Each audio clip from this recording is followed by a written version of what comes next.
Kwa majina naitwa Mwana Mtana, ni afisa habari wa Hijab Girls Tanzania. Najisikia furaha na amani kuwa hapa. Mashaallah. Jina naitwa Hadija Abdallah, ni mjumbe wa Hijab Girls Tanzania. Najisikia furaha sana kuwepo hapa. Farha Rashidi, ni memba wa Hijab Girls Tanzania. Najisikia furaha kuwa hapa leo Aisha Sururu Foundation. Mashaallah.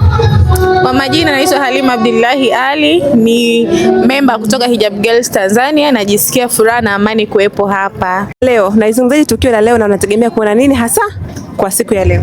Kwa tukio la leo nategemea kuona mambo mazuri, burudani, kujifunza, kuchangamana na watu wapya, hivyo ushirikiano baina yetu sisi na watu wapya, maana hapa ni sehemu ya watu wa kila aina tunakutana nao, kujifunza mambo mapya pia. Nilipofika hapa kuna group nyingi ambazo ni zaidi ya 5. Mnakuwa mnaweza kukutana pamoja na group nyingine, au ni ile kila mtu anaangalia nani kavaaje, hawa wamefanya nini au vipi? Hapana, tunakutana, tunashirikiana nao, japokuwa wengi hawaamini hilo kitu, ila sisi tunakutana nao, tunashirikiana nao. Baadhi ya vikundi, sio vyote, ila ni baadhi. Na hatupo kwenye sala la kusema eti sijui fulani kavaa hivi, sisi sijui wale kina nani. Sote ni wamoja, kwa sababu lengo letu sote ni moja, kulitengeneza jamii, kufikia jamii. Lengo ni moja, kwa hatuna shida na vikundi vingine.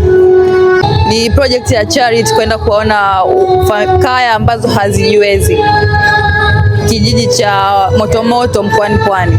Ambayo inafanyika lini? Mwezi wa 8 tarehe 30 inshallah.